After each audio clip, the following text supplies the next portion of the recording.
Chères téléspectatrices, chers téléspectateurs, je suis très heureux de vous retrouver dans votre émission Ilm wa Hadara, Science et Civilisation. Aujourd'hui, je vous propose un sujet très important, celui de la veille sanitaire, de la vigilance sanitaire, de la pharmacologie clinique. J'ai le grand plaisir de recevoir aujourd'hui Lalla Rachida, Madame Rachida Souleymani Ben Cheikh. Bonjour. Bonjour. Je suis très, Bonjour et merci. je suis très content que vous soyez avec nous aujourd'hui. Alors, il est d'habitude dans notre émission de prendre un peu plus connaissance avec vous parce qu'on se rend compte que la science, les gens ont du mal à l'incarner. C'est telle personne, telle personne, telle personne. Cette émission consiste un peu à incarner la science. Et donc, vous, Madame Souleymani, vous êtes médecin. Comment est née d'abord cette motivation pour ce type d'études, après, bien sûr, vos études primaires et secondaires? Voilà, merci beaucoup de me recevoir dans ce beau cadre. Euh, bon, moi, je suis natif d'Oujda et j'ai eu mon bac au lycée, au fameux lycée Omar Ben Abdelaziz, qui est le plus ancien, après Ziri Ben Atiyah, des lycées au Maroc. Euh, Après ça, je me suis aventurée pour faire de la pharmacie. Ah, J'ai fait de la pharmacie pendant une année, puis pour des raisons indépendante de ma volonté, j'étais obligée de rentrer au Maroc. ah, Et au Maroc, il n'y avait pas les études pharmaceutiques. Donc, je me suis rabattue à contre-cœur vers la médecine. d'accord. En Et général, c'est l'inverse. voilà. Et j'ai étudié la médecine à la faculté de médecine et de pharmacie, Donc, euh, de Rabat. de Rabat, bien sûr. Et euh, en quatrième année de médecine, j'ai eu le cours de pharmacologie par le professeur Hassar. Oui, que nous Et, avons reçu et là, j'ai ici. dit, je vais retrouver la pharmacie Voilà. avec la pharmacologie. Et effectivement, je voulais absolument me spécialiser en pharmacologie. J'avais fait ma thèse en pharmacologie.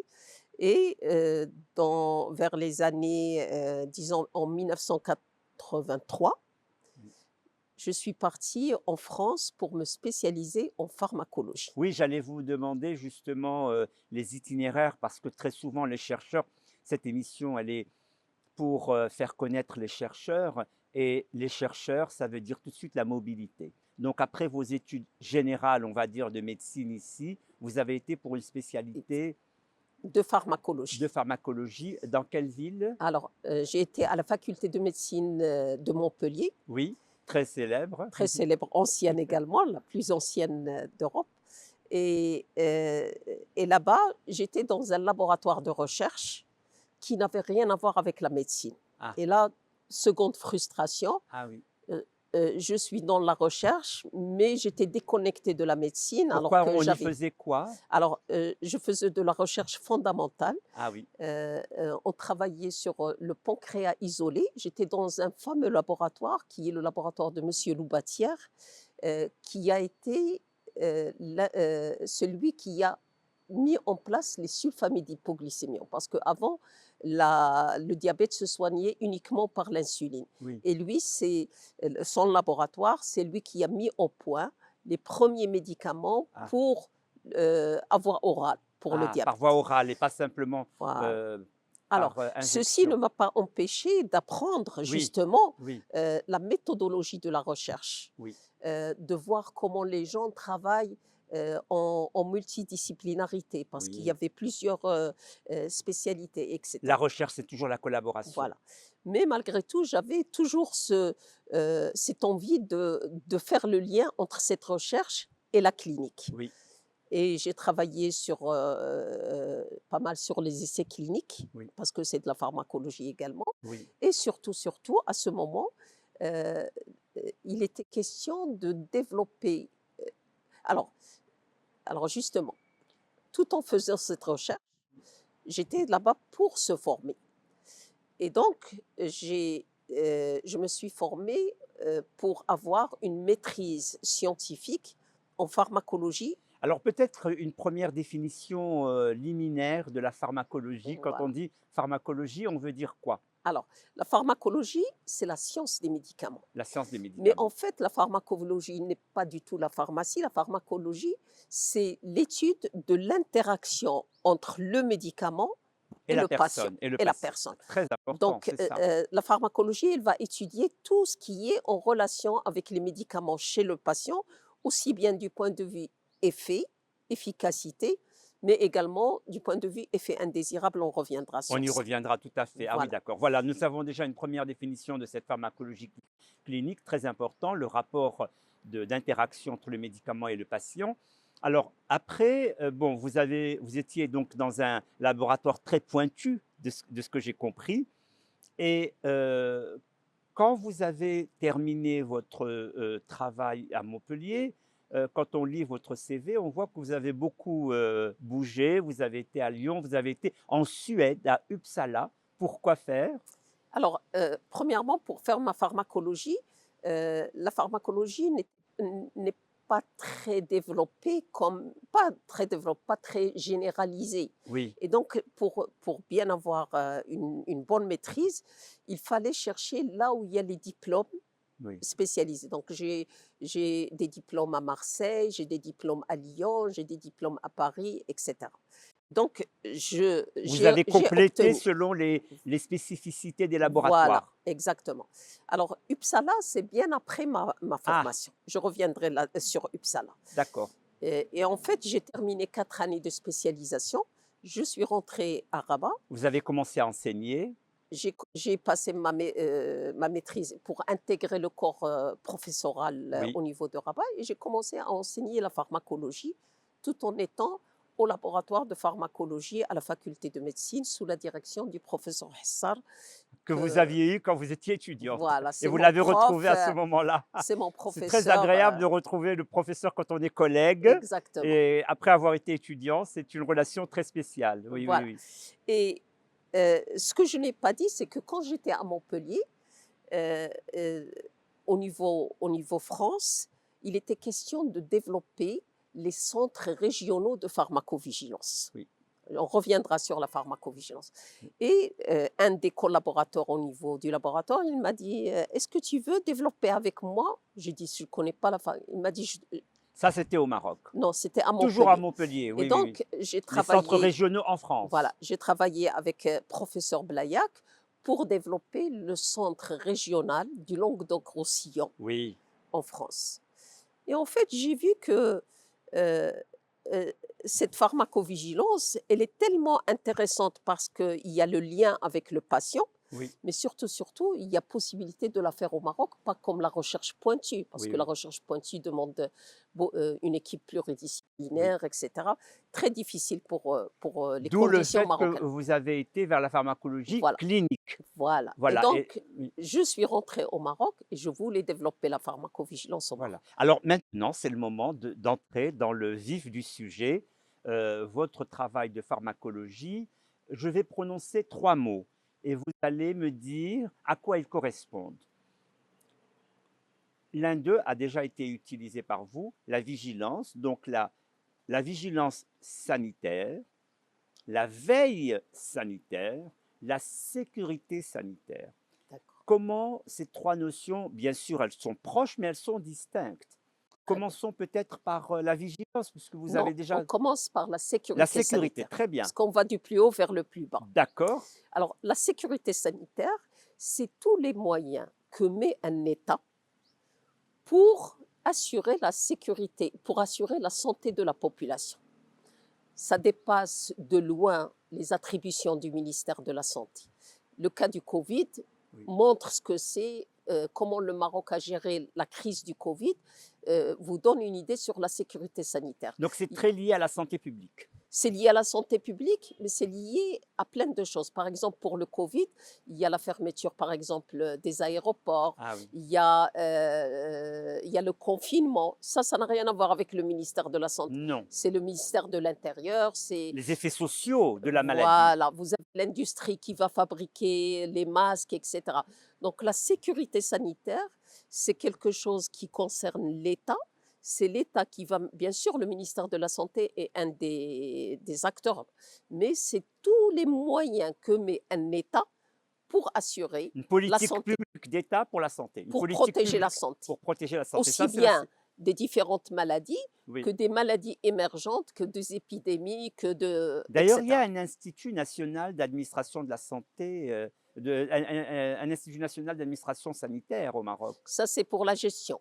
Pour la gestion, Voilà, d'accord, mais pas pour la politique. d'accord. Alors, restons. Donc, la sécurité sanitaire, c'est l'État.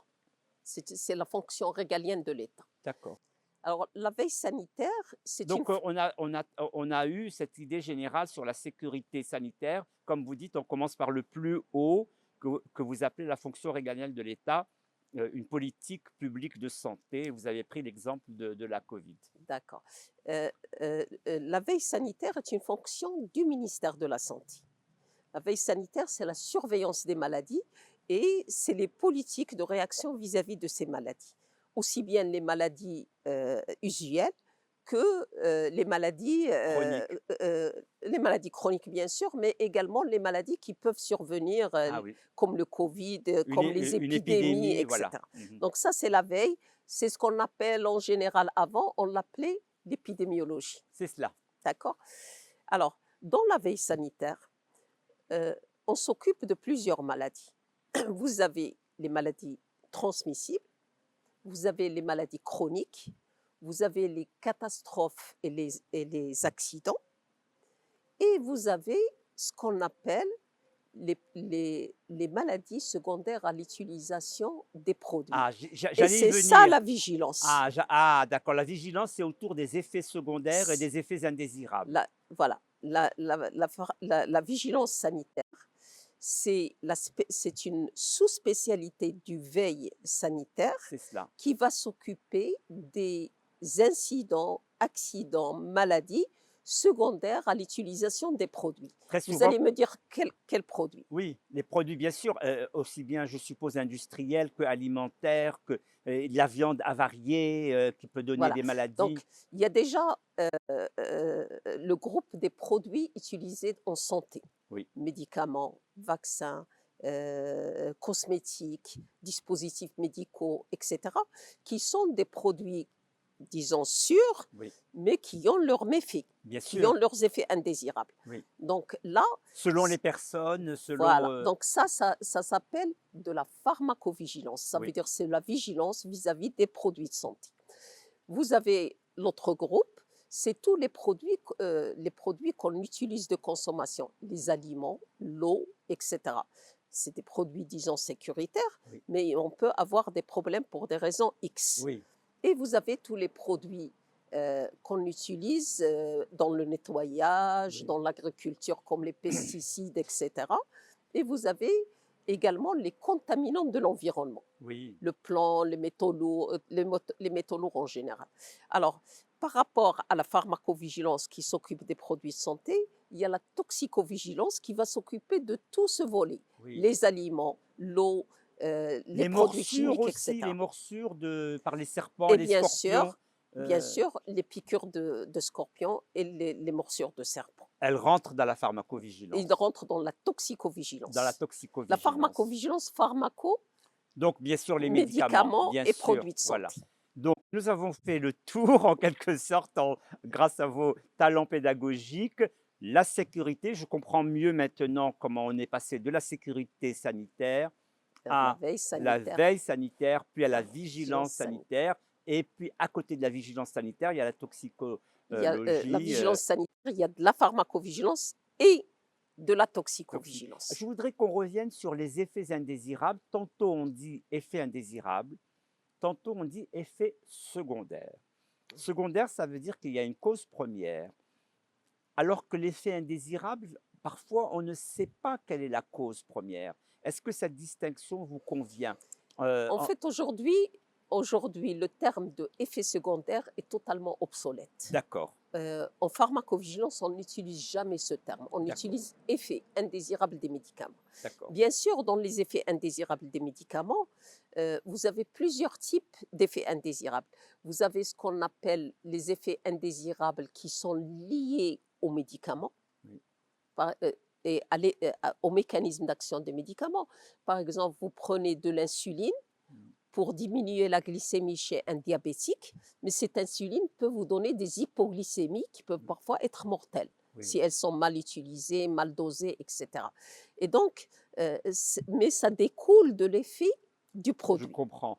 On peut dire la même chose d'ailleurs pour l'hypertension. Si la dose est très forte, là aussi, la personne Vous peut allez faire. avoir une hypotension. Vous avez également des médicaments qui, à côté de leur effet principal, ils peuvent donner ce qu'on appelle les effets secondaires. D'accord. Des C'est courbatures, des. Oui, par Oui, exemple, vous allez prendre justement un médicament antihypertenseur, oui, mais vous allez avoir de la toux.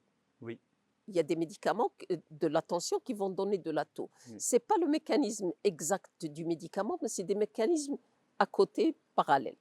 Voilà. Donc ça, c'est un type d'effet indésirable lié au Au médicament lui-même. médicament lui-même. Mais vous avez des effets indésirables qui sont d'origine immunoallergique, Oui. c'est-à-dire des gens qui ont une hypersensibilité, une sensibilisation. Ils peuvent faire des chocs anaphylaxiques, des allergies. Réagissent fortement. Oui, Voilà. des allergies souvent Voilà.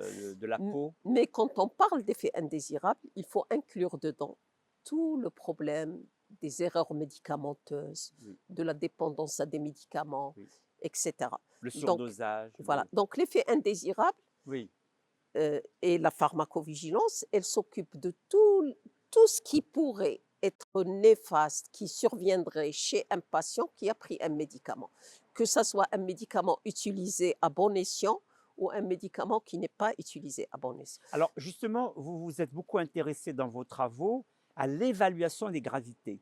Et comment se fait cette. Alors, j'ai deux questions. L'évaluation des gravités, d'une part, et d'autre part, comment se fait méthodologiquement, vous l'avez évoqué tout à l'heure en disant que vous avez beaucoup appris à Montpellier au niveau méthodologique, comment se fait la collecte des données précisément relatives à ces cas de pharmacovigilance. Alors, la pharmacovigilance, donc on a laissé de côté la toxicovigilance, on peut revenir, mais je vais particulièrement m'intéresser maintenant à la pharmacovigilance.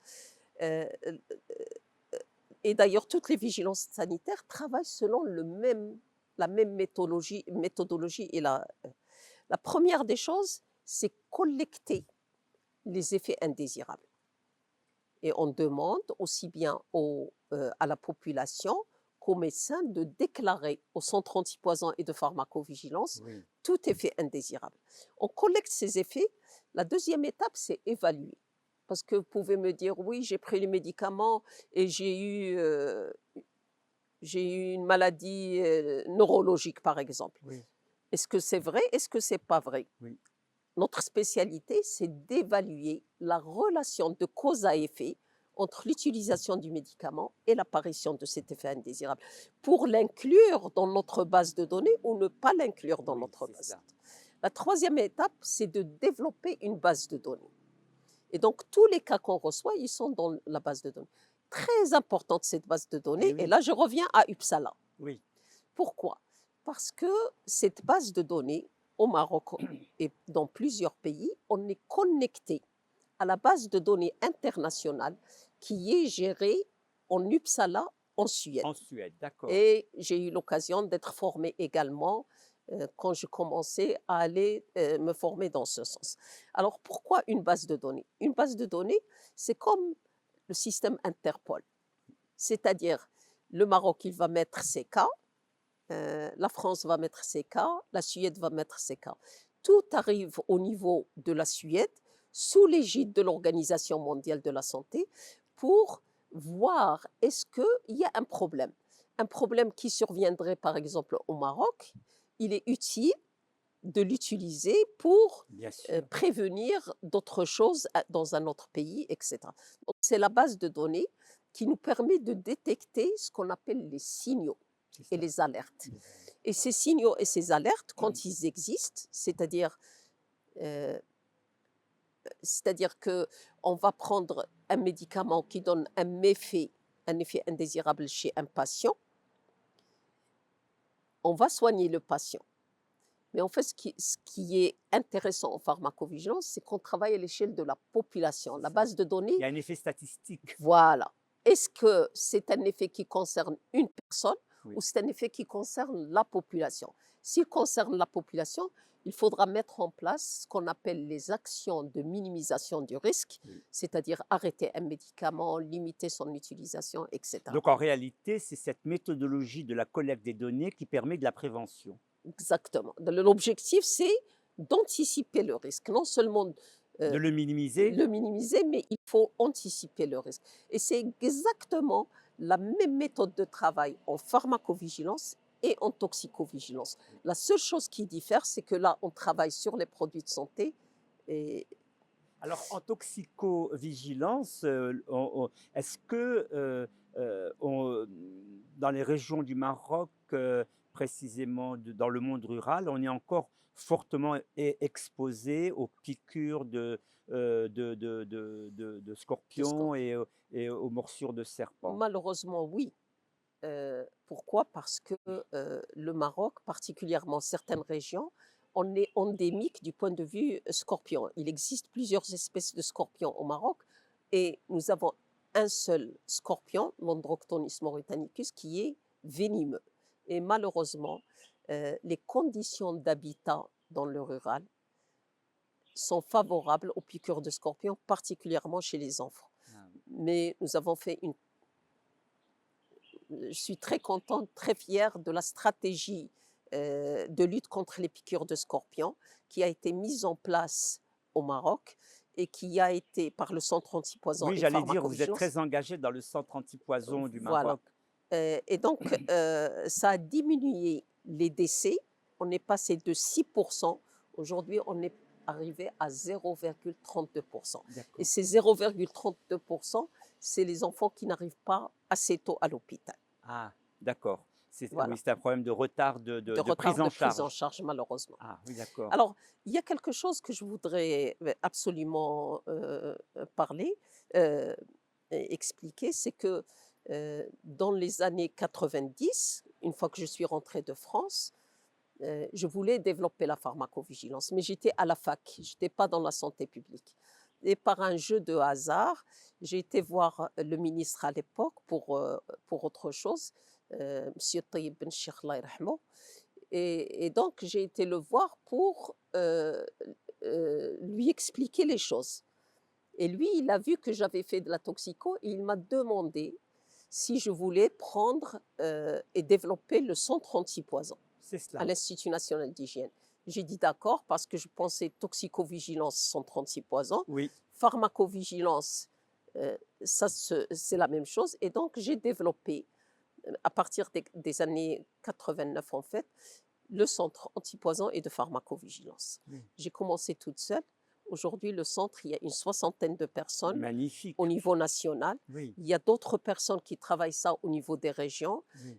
Nous sommes une bonne communauté, pas grande, mais bonne communauté de toxicologues et de pharmacologues qui travaillent dans ce sens. Vous avez réalisé ce que vous avez vu se développer dans la région Languedoc-Roussillon, c'est-à-dire régionaliser la Voilà, question exactement. de la veille et de la veille, puis bien sûr de la Alors, tout vigilance. à l'heure, je vous ai parlé du réseau Oui, international de pharmacovigilance, oui, c'est-à-dire que tous les pays oui, déclarent à Uppsala. oui. Et c'est géré par l'Organisation mondiale de la santé. Vous avez Aujourd'hui, d'ailleurs participé aux guidelines de voilà, l'OMS, de justement, je l'Organisation vais en mondiale. parler. Euh, euh, Aujourd'hui, il y a 176 pays qui participent à ce réseau. Le Maroc a été le 32e pays. Nous avons été le premier pays à ressources limitées à participer à ce réseau. Il n'y avait que l'Europe, l'Amérique, le Japon, et le Maroc est rentré. Et l'OMS a été vraiment interpellée comment, dans un pays à ressources limitées, on peut développer le système. Et donc, du coup, l'Organisation mondiale de la santé commençait à m'appeler en tant que consultante pour écrire des guidelines, bien sûr avec d'autres collègues, pour écrire les guidelines sur comment Donc, développer la les guidelines, pharmacovigilance. on précise, c'est un guide des bonnes pratiques. Voilà, c'est le guide au pays pour dire comment développer, par exemple, un centre de pharmacovigilance. Quelles sont les ressources à mettre en place, quelle est la méthodologie à suivre, comment intégrer le réseau international, etc. Et bien sûr, euh, j'ai un petit peu rendu service à la communauté internationale, mais j'ai énormément appris de l'Organisation mondiale de la santé parce que je rencontrais de grands experts mondiaux dans ce domaine et donc automatiquement j'apprenais beaucoup de choses.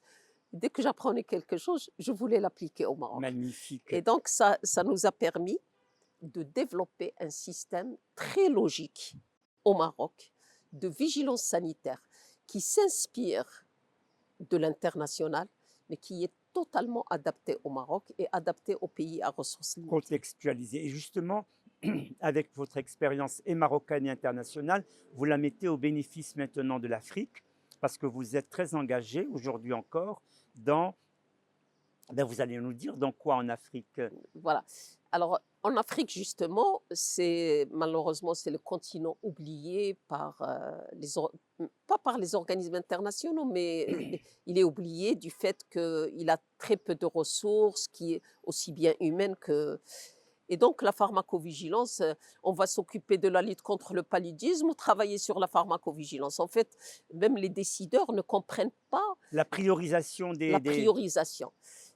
C'est vrai qu'il vaut mieux aller vers les maladies transmissibles, mais en même temps, il faut savoir que la pharmacovigilance est une fonction, et la toxicovigilance, de santé publique, parce que ça réduit l'incidence, ça réduit les coûts, etc. Et donc, il y a eu de la négligence sur le continent africain quant à la voilà. Et pharmacovigilance. donc, l'OMS commençait à me demander d'aller faire de la formation et de faire un peu le coaching au niveau des pays d'Afrique. Quel pays, par exemple? Alors, on a travaillé avec énormément de pays. On a travaillé. Alors, je parle de moi, mais en fait, avec C'est un moi, centre, oui. avec moi, il y a toute une équipe qui a Oui. été formée, qui sont maintenant très, très bien placées au Il niveau faut de donner le l'expertise label peut-être internationale. de ce centre-là Hein? avec lequel vous travaillez. Cette institution, elle s'appelle comment pour l'Afrique, ce centre? Alors, Oui. le centre antipoison et de pharmacovigilance Mm. a été désigné par l'Organisation mondiale de la santé comme centre collaborateur. Voilà. Alors, c'est quoi un centre collaborateur? C'est une tâche que l'OMS va céder à ce centre collaborateur. D'accord, une délégation. Une délégation. Dans le domaine de la pharmacovigilance, il y a 3 centres collaborateurs. Il y a la Suède, elle est spécialisée dans la gestion de la base de données UPSALA, dans la base de données internationale. Il y a un centre en Inde qui s'occupe des programmes de santé et utilisation de médicaments. Et il y a le Maroc qui a été mandaté par l'Organisation mondiale de la santé pour faire de la formation et pour faire le renforcement des pratiques de pharmacovigilance. Ça s'appelle Rabat Collaborating Center for Strengthening Pharmacovigilance Practices. Voilà. Et dans notre mission, on fait de la formation, on fait du coaching, etc. Bien sûr, je suis en retraite depuis 2003. Et là, je m'occupe totalement de ce centre. Et donc, on travaille beaucoup. Vous m'avez dit quel pays on a Oui. avec qui On arrive au terme de l'émission. Voilà. On a travaillé avec Madagascar, le Sénégal, le Burkina, etc. Et on a travaillé même avec des pays asiatiques comme le Vietnam ou des pays comme le Kazakhstan, l'Ouzbékistan. Donc, on est un petit peu dans tous les pays à ressources limitées. Ah, vous rayonnez. Oui, c'est une expression d'ailleurs très intéressante, les pays à ressources limitées, pour essayer d'inscrire aussi dans la priorisation les questions de la pharmacovigilance. Exactement. Merci beaucoup, Madame Souleymani Bencher, pour votre passage dans cette émission. Nous avons beaucoup appris avec vous. Chères téléspectatrices, chers téléspectateurs, je vous dis à une prochaine fois. Au revoir.